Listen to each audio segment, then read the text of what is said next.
आप लोग चाहते हैं कि हमारे YouTube channel Aryan music Tripura के सभी ऑडियो वीडियो सबसे पहले आप तक पहुंचे, तो आप लोग हमारे चैनल को लाइक करें, सब्सक्राइब करें, शेयर करें, कमेंट करें, बेल आइकन की बटन को अवश्य दबाएं। धन्यवाद। प्रेम से बोले श्री सद्गुरु देव की जय। संसार का रीत है, ये संसार की रीत है। बाप से पहले बेटा का भी मृत्यु हो जाते, बेटा से पहले बाप का भी मृत्यु हो जाते हैं। सास से पहले पुतोह का मृत्यु हो जाती है, पुतोह से पहले सास का मृत्यु हो जाती है। भगवान के भक्ति से ही इस जीव को मुक्ति मिल सकते हैं। जब आएगा रे बुलावा हरि का, सब कुछ छोड़ के जाना पड़ेगा।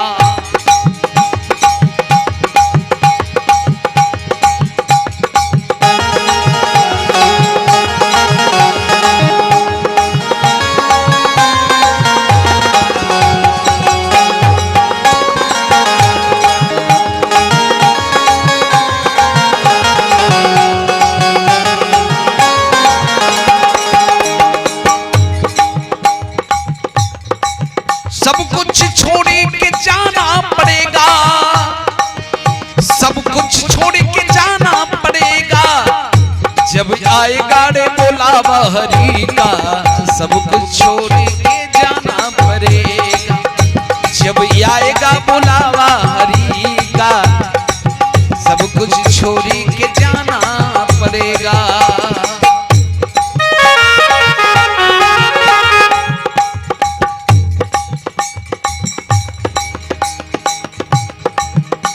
दौलती और महली अटारी, सब यही छूट जाएगा तेरा।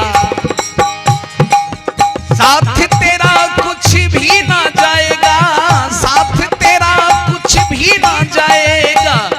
जब आएगा बुलावा हरि का, सब कुछ छोड़ के जाना पड़ेगा। जब आए बुलावा हरि का, सब कुछ छोड़ के जाना पड़ेगा।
सब कुछ छोड़ के जाना पड़ेगा। आएगा बुलावा हरि का, सब कुछ छोड़ के जाना पड़ेगा। जब भगवान का बुलावा आ जाते हैं इस जीव को, तो संसार का सारा चीज छोड़ करके इस जीव को जाना पड़ता है। प्रेम से बोले सद्गुरु देव की जय। मैं सुना रहे थे कहानी महाभारत का कथा। भगवान श्री कृष्ण को अर्जुन जी लेकर के इंद्रप्रस्थ आ गए। भगवान को उस सिंहासन पर बैठाया। पांचों भाई पांडव चरण पखारे, चरना अमृत लिए। भगवान के आगे हाथ जोड़ करके बोले, प्रभु हम पांचों भाई पांडव यज्ञ करने के लिए चाहते हैं। भगवान आप दिन तय कीजिए किस रोज यज्ञ करेंगे। भगवान बोले कौन सा यज्ञ कीजिएगा। बोले राजसूई यज्ञ करेंगे। बोले तो देश देश का साधु महात्मा को विद्वान को लाना पड़ेगा। बोले सभी विद्वान को निमंत्रण दूंगा, संत महात्मा को निमंत्रण दूंगा, ब्राह्मण बाबा को निमंत्रण दूंगा, बड़े बड़े विद्वान को निमंत्रण दूंगा।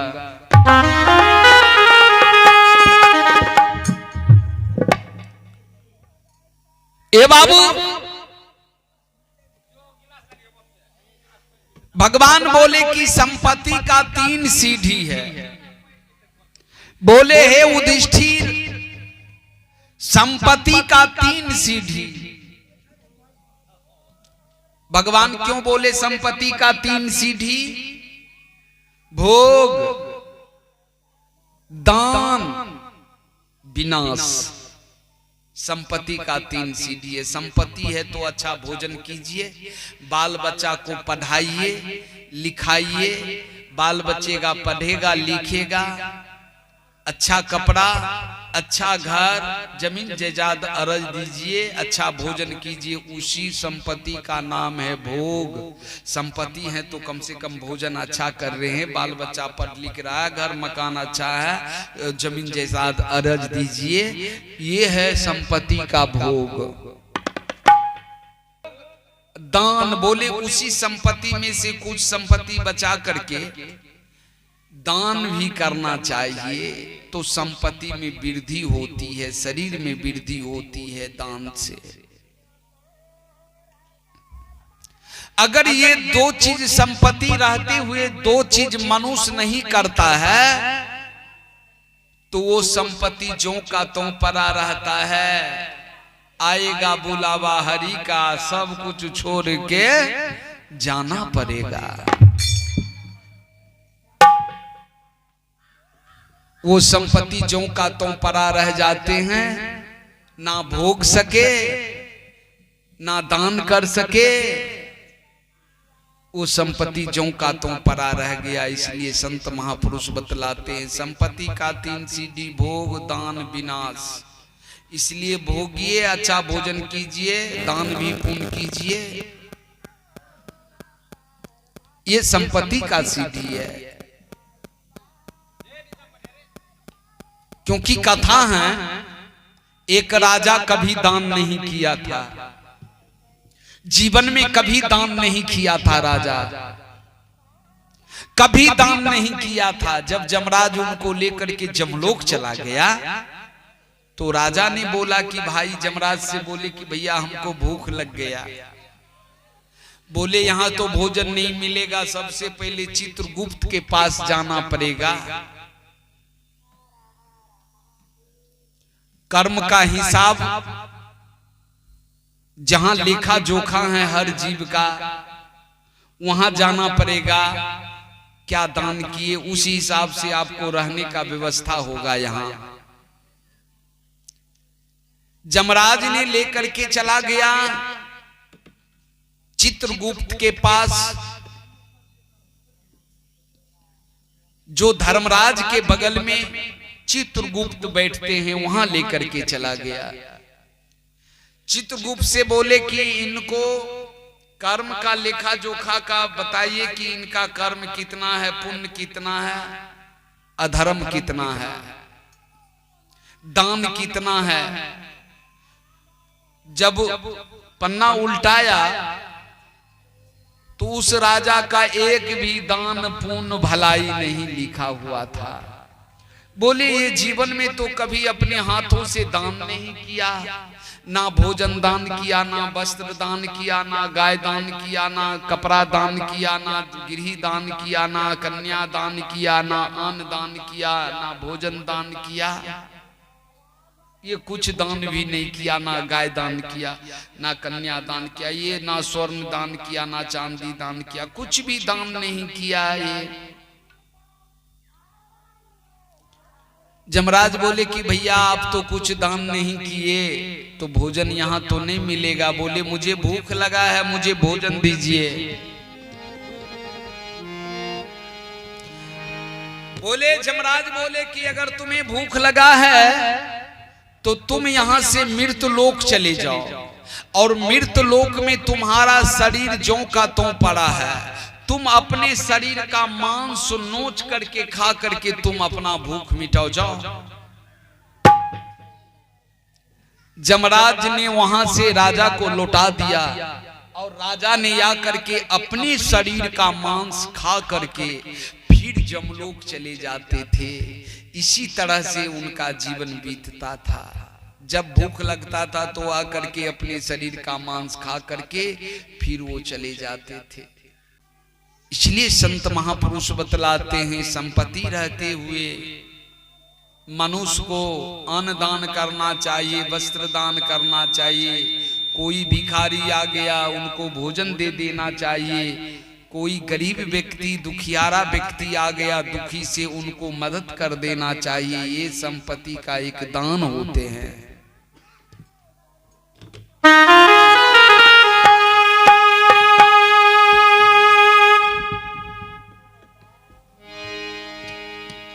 मैं सुना रही थे, भगवान बोले संपत्ति का 3 सीढ़ी, भोग दान विनाश। जब तुम यज्ञ करोगे तो उसमें तो अन्नदान करोगे, अन्नदान से तुम्हें बहुत पुण्य प्राप्त होगा। भगवान बोले युधिष्ठिर महाराज से, जब यज्ञ करोगे तो उसमें तो अन्नदान करोगे, भोजन खिलाना पड़ेगा, तो उससे तुम्हें बहुत पुण्य का प्राप्ति होगा। भगवान 3 ठिकाने तय किया, देश देश में निमंत्रण भेजा दिए। ऋषि महात्मा को निमंत्रण, ब्राह्मण बाबा को निमंत्रण, राजा महाराजा को निमंत्रण दिए। सो वो भाई दुर्योधन के नाम से हस्तिनापुर भी निमंत्रण दिया।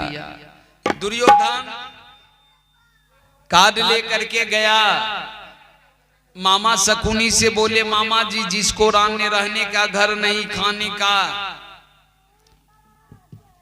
अन्न नहीं, सोने के लिए बिस्तर नहीं, मामा जी वो राजसूय यज्ञ कर रहे हैं, राजसूय यज्ञ। बोले राजसूय यज्ञ कर रहे हैं? बोले हाँ मामा राजसूय यज्ञ कर रहे हैं।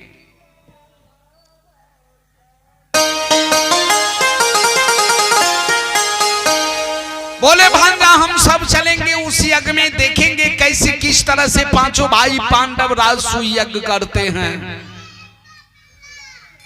भगवान युधिष्ठिर महाराज से बोले कि हे युधिष्ठिर, बोले हाँ प्रभु।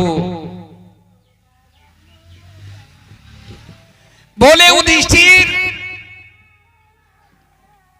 बोले हाँ भगवान। बोले मैं 5 भाई पांडव को काम बता देता हूं, जब 5 भाई पांडव अपने अपने काम पर तैनात रहोगे तो यज्ञ में कोई विघ्न बाधा नहीं होगा।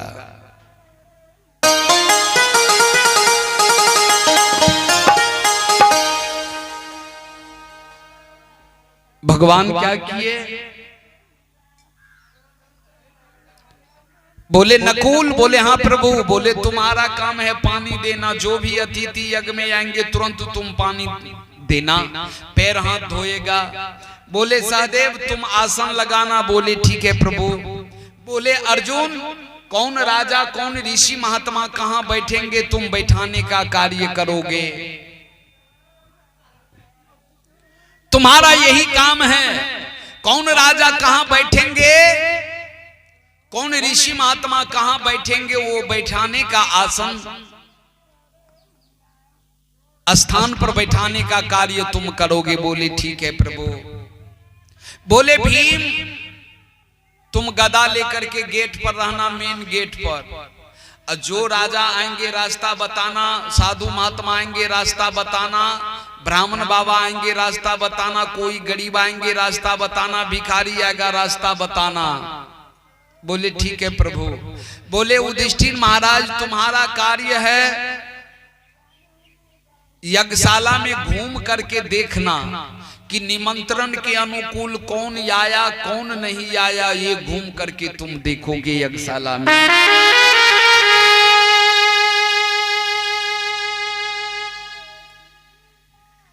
भगवान बोले मैं पांचों भाई को तो काम बता दिया, लेकिन मैं इस यज्ञ में क्या करूंगा ये तो तुम लोग नहीं जाने। बोले नहीं प्रभु, बोले मैं भी बता देता हूं कि इस यज्ञ में मैं क्या करूंगा।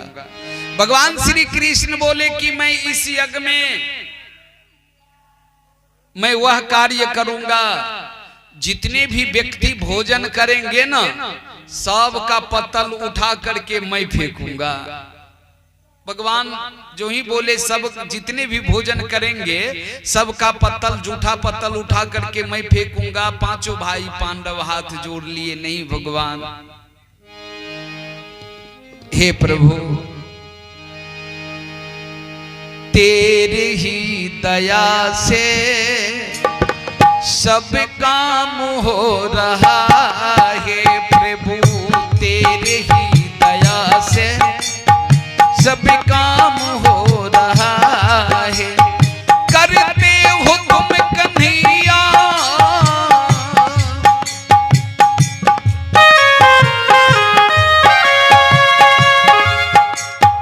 करते हो तुम कन्हैया, मेरा नाम हो रहा है। भगवान की कृपा से सब काम हो रहा है।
सब काम हो रहा है। करते हो तुम कन्हैया, मेरा नाम हो रहा है। अगर तुम जो मिल गए हो, किसी चीज की कमी है।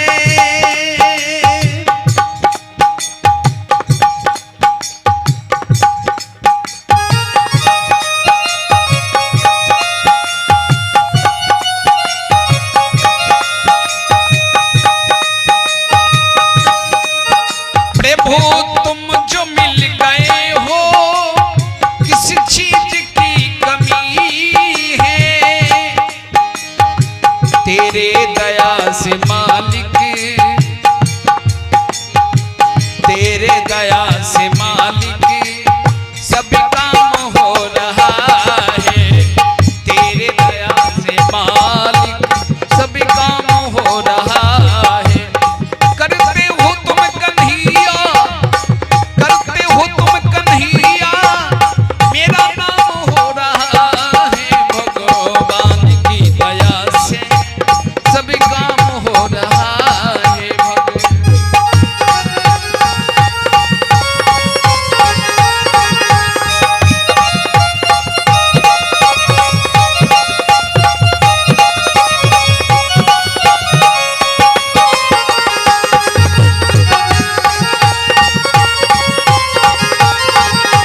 भगवान की कृपा से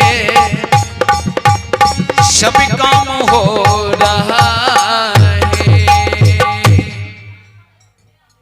भगवान की दया से सब काम हो रहा है। करते हो तुम कन्हैया, मेरा नाम हो रहा है। भगवान की दया से सब काम हो रहा है।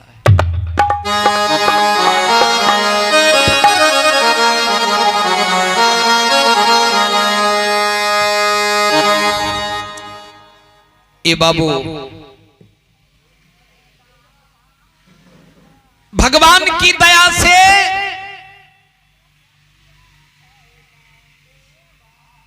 सब काम हो रहा है।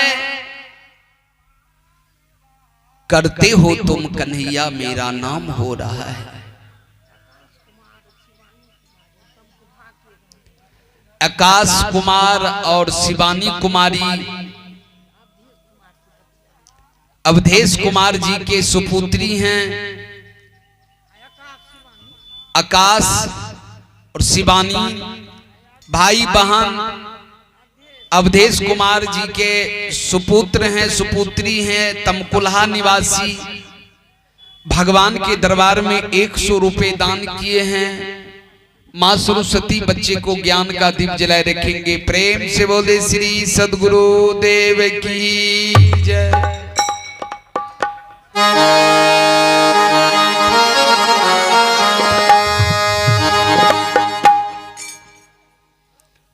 सुना रहे थे कथा,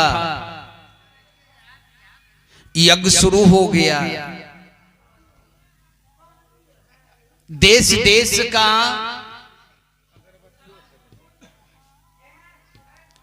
ये बाबू, देश देश का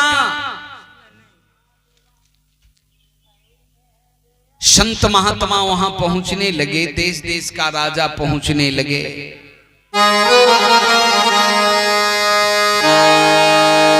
बड़े बड़े संत महापुरुष आने लगे। भीम रास्ता बताते ही इधर से यज्ञशाला में जाने के लिए रास्ता है। साधु आते हैं, भीम रास्ता बताते हैं। संत आते, भीम रास्ता बताते हैं। राजा आते हैं, भीम रास्ता बताते हैं। ब्राह्मण बाबा आते हैं, भीम रास्ता बताते। सो वो भाई दुर्योधन झूमते हुए मतवाले हाथी की तरह मामा शकुनी के साथ उधर से झूमते हुए आ रहे हैं। चलो रे डोली,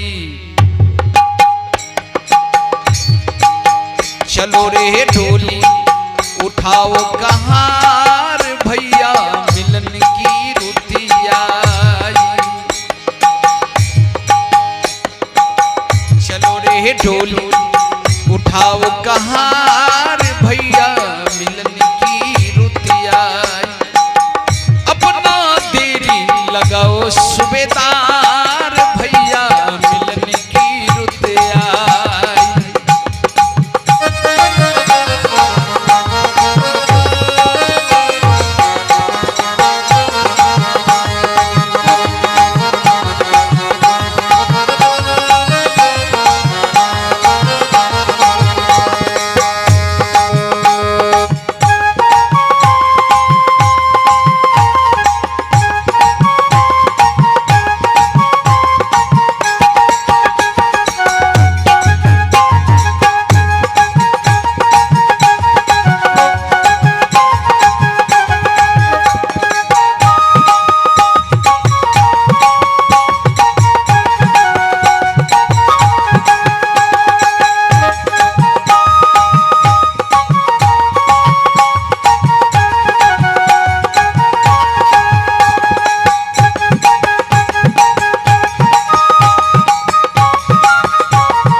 चलो रे डोली, उठाओ कहार भैया, मिलन की रुतिया।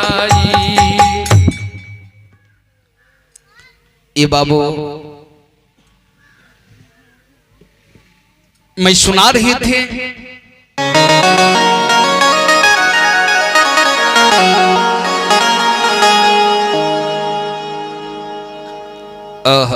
कथा सुना रहे थे। ए बाबू, सो भाई दुर्योधन जो आगे बढ़ते हुए आ रहे, भीम रास्ता पर खड़ा है गेट पर। भीम बोले भैया उधर से रास्ता नहीं, इधर से रास्ता यज्ञशाला में जाने के लिए। दुर्योधन बोले मामा जी इधर से गेट दिखाई दे रहा, वो दीवार के तरफ बुला रहा है, हम लोग इधरे से चले जाएंगे। भीम जो तेजी से चले ना, दीवारे में टकरा गया। बोले हम तो सोचे गेट है लेकिन ये दीवार है। उतने देर में भीम उधर से दौड़ करके आया, दुर्योधन का बाँ पकड़ लिया। बोले भैया इधर से रास्ता नहीं है। चोट तो नहीं लगा भैया? चोट लगे तुझको तो दर्द मुझे होता है। भीम हाथ पकड़ लिए, बोले भैया चलिए। अब भाई भाई में अक्सर ये होता है,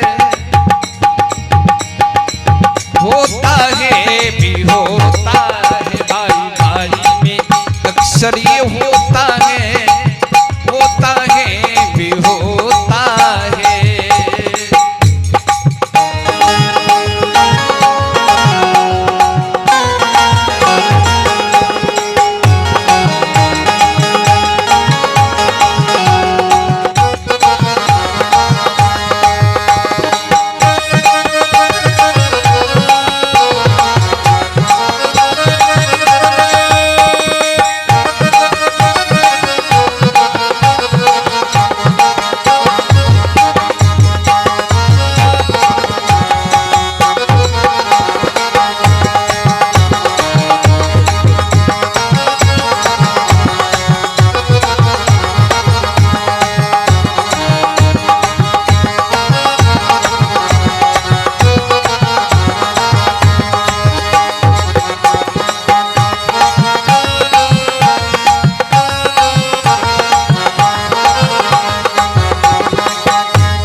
भाई भाई में अक्सर ये होता है,